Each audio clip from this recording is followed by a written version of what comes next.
Hello there and welcome to Herman Manyora's YouTube channel. My name is Jadiel Kabir. Excited that you're here for our political conversations that are simple, truthful and biased, Prof, putting them across in a hard-hitting way. How are you doing?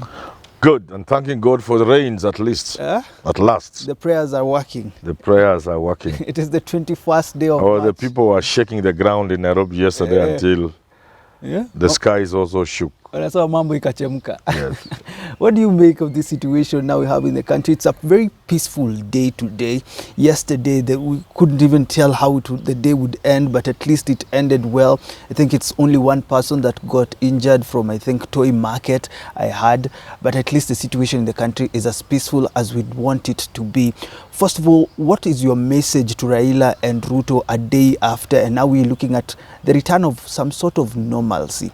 What is your message to them after we saw this police chase after protests and protests chasing the police? I want Raila Odinga and William Ruto to look at today, Tuesday, the 21st day of March in the year 2023, and compare it with yesterday, Monday, 20th of March 2023, and look at the difference. And look at how beautiful the day is and how chaotic yesterday was. And on the basis of that alone, let them make a judgment. Let them look at how close we came to anarchy yesterday, and then let them make a decision. Informed by my rallying clarion call that Kenya is too good to go down. They have to understand that. I have nothing else to tell them. Just comparing the 2 days Just compare the 2 days. One day, everything's okay. You wake up, you take your children to school, you go to work, you open your shop. The next day, it's like you are in another country. You are not in Kenya. The things we have taken for granted yesterday were not there. Yeah.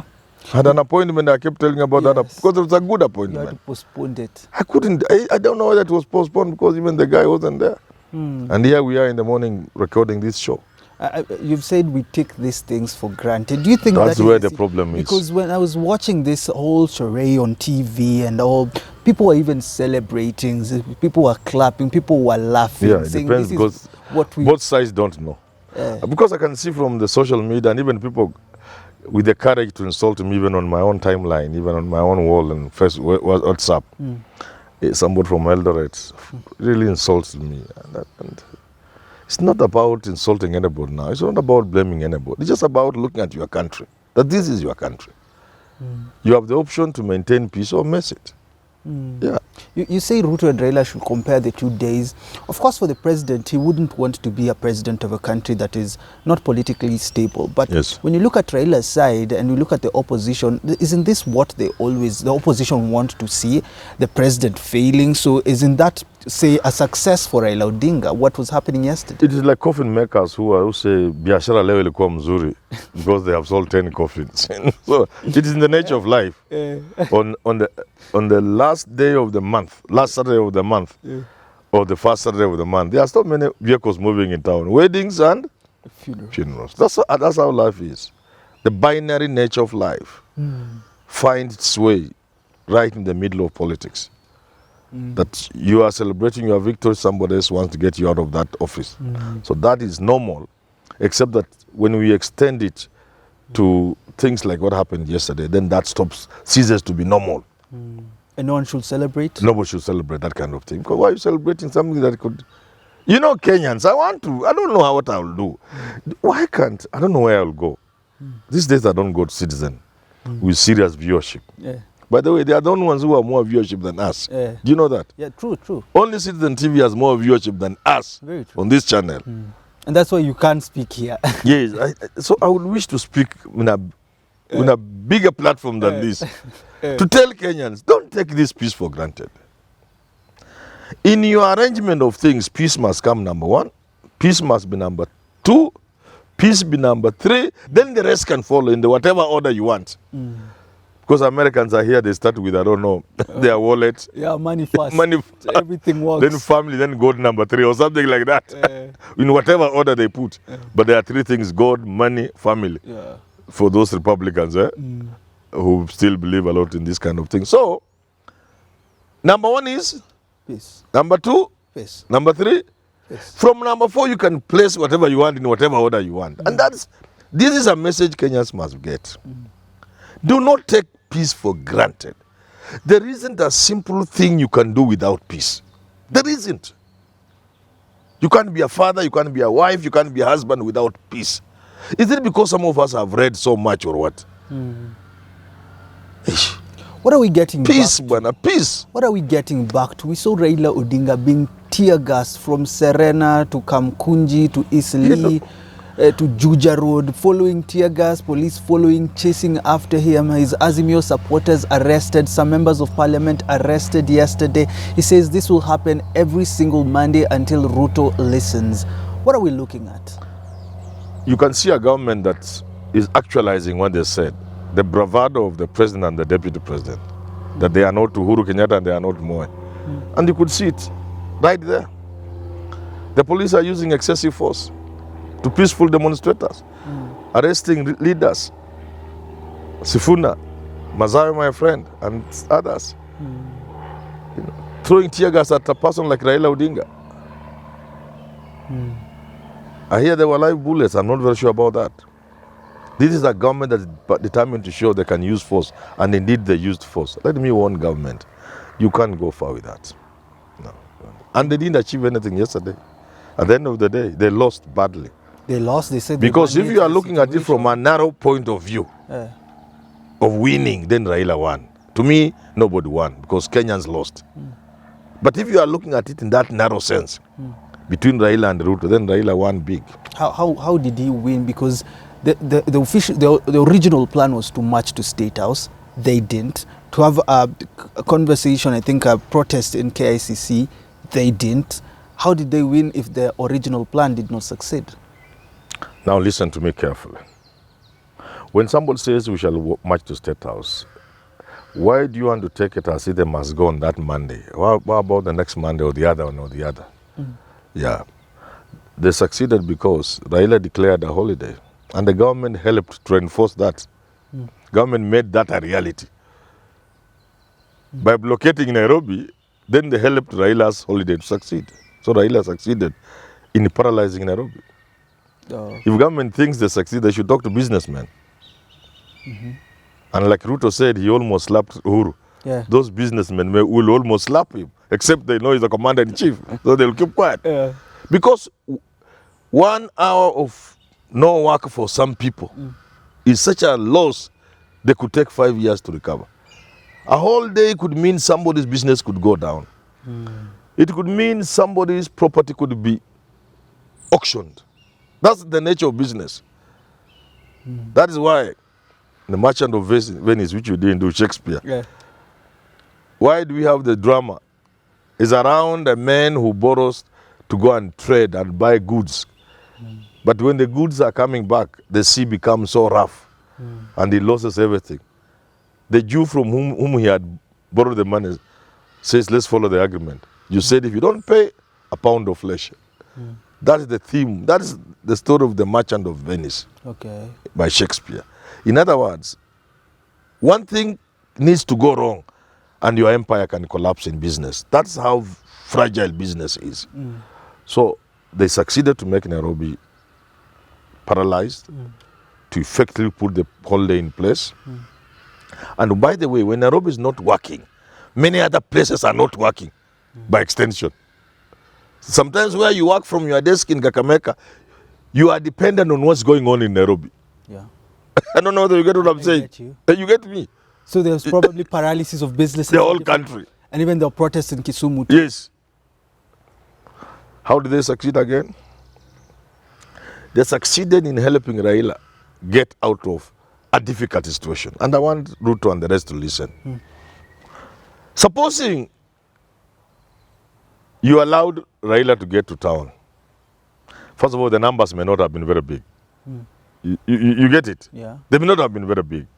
Secondly, he would have found himself in a very, very difficult situation. People are here. Can you walk with them to State House? First of all, they are not that many. They may not have been that many.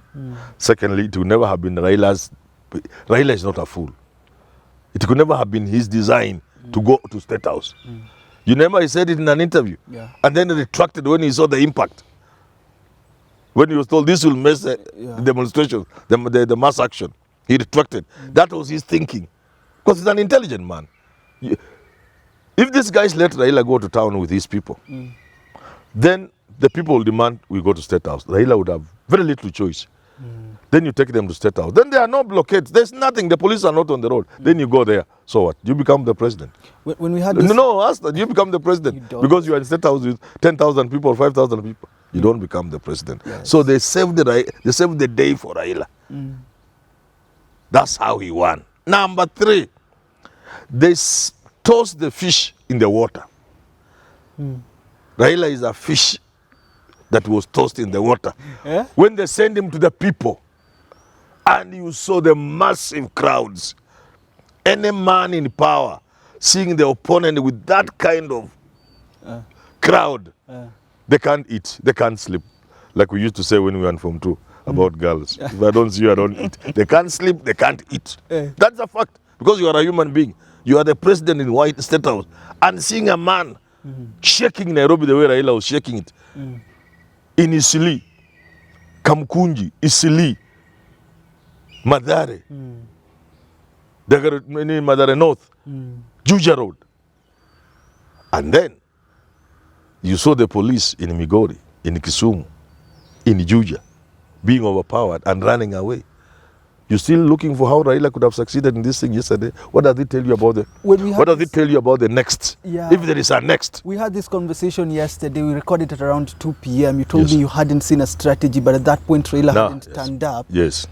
Do you see a strategy? Because the question is, if he were to do this Monday, Tuesday, Wednesday, Thursday, I think for most people they say his voice could have been heard, and now he's postponing every single Monday. Is he applying brakes? Raila is a strategist. One, when you push it to Monday, you expect the pressure to pile on the president from different quarters. Well, I've told you, people are suffering. Wazungu are very easy to scare, you know that. Yeah. They are scared. You do this the next Monday, they run away. So there's pressure going. You are giving the president time for him to make a move because of the pressure he will get. Number 1. Number 2, if he did today, by today he will be forced to go to State House. If he didn't tactfully withdraw his troops yesterday, people will be marching to State House today. That's not his intention. He's not a fool. His intention is to apply pressure to the president. You apply pressure until the pressure reaches to a point where the president gives in. And if the pressure is exerted, if the president doesn't give a valve to ease the pressure, then the pressure cooker will boil him. Then your work will just be to have dinner. You see how the strategy is working? If Ruto is not seeing this, then they better employ me. So for you see... They would have messed him yesterday if they would have allowed him to come to State House. To CBD. Now that they have heard this, they will try to do that. The strategy from Raila will now change. Raila is a political genius, a master strategist. And these people are not Raila's match. And I must remind them, they don't know Raila. I hope by yesterday they have now begun to accept and to agree that they don't know Raila. They thought they knew Raila. This is a political genius, a master strategist, a man as unpredictable as anything. When you look at... He's an enigma, they say, wrapped inside a riddle. You cannot understand Raila very easily. But now you look at those One moment he looks like he's finished. I think I was with you yesterday and I read a tweet from someone saying if he had those crowds, he would have become president. If he had half of that crowd, how long can this situation last? Because the president says, I am not Uhuru, I am not Kibaki, I am not Moi. We will deal with Raila permanently. How long will this situation last? Because now he's the president. Of course, Raila has close to 50% of the country of his supporters. How long can this situation last of every Monday maandamano? I said long time ago, from the time this thing started, this country will be as peaceful as Raila wants, as his strategy applies. You don't know his strategy on Monday.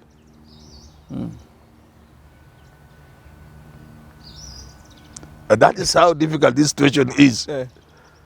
And the option for the president is to talk to Raila. Not in a handshake. Talk to Raila and everything is gone. Kwisha. You just continue being president. Take the risk. Because I watched something I may not want to discuss on TV. I will tell you behind the tents. Yeah. And it's about the security and its formation. And I got a little worried. So if I were to use that to answer your question, how long it will last, I hope the intelligence know what I'm talking about. It can't last. I hope our viewers can read. If you are intelligent, you know what I mean. You and know what I can't say on air, there are but things we behind the can't tent, say. if you meet me in town, I'll tell you. So it can't last. Not that I'm not saying the security can do anything bad. You're saying I'm looking at their strategy. It was the same old strategy. Okay. Against a different client. It's like a doctor who has just woken up from his grave in the 1960s. Yeah. And here there's a patient, they must get an injection. And he goes back to his cupboard and retrieves the old needles and the thick syringes. And then he lights a stove, you know, a pressure stove, chuk, chuk, chuk, and a clear magic. Then he throws the needles inside. They should boil. He doesn't know people are moved away from that. People are now using disposable syringes, disposable needles. That's what I saw with the police. Let me not go into the details because it's not good to discuss the strategy of security forces. So, but it's enough to say these two are operating from different planes. So you say it's a different patient, you say it's a different Raila, and they say it is the same old not Raila? Just, one, a different Raila. Two, the people have changed. Okay. You know, one of the reasons why people succeeded in dictatorship was flow of information. Government had the information, the monopoly over information. Today, hey, my friend, people have more information than government. Information is moving so fast. The government is behind the flow of the information. Leave alone controlling it. So for the people are more bold. Now you are making me disclose what I wanted to do. The people are more bold. You saw yesterday. Were people not going in that? People are calling it water. That's not water. Unless they have changed. If they splash it on you and I, we will go to hospital. And those guys were washing themselves with that thing. Standing in front of those lorries, trucks. That's not a situation you want to be in. You saw when Raila was coming from the airport in 2017. That iconic picture of that man standing in front of those trucks. That's not a situation you want to be in as a country. Kenya is too good to go down. Let's not travel that path. Let us be called cowards. I want the president to agree to be called a coward. But when history is finally written, they'll say William Samoei Ruto was a great president.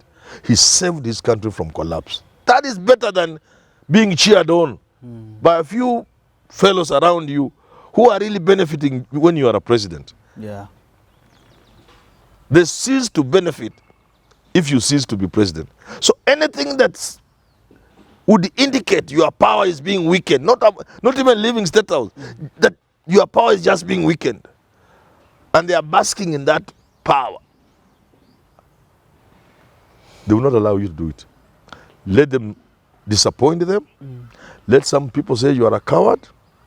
Let some people say you have succumbed to Raila. But buy peace for your people. I think that is a good message to wrap up this conversation. Of course, we'll be keeping tabs with everything that is happening in the country. Till we do talk again, have yourself a lovely rest of your day.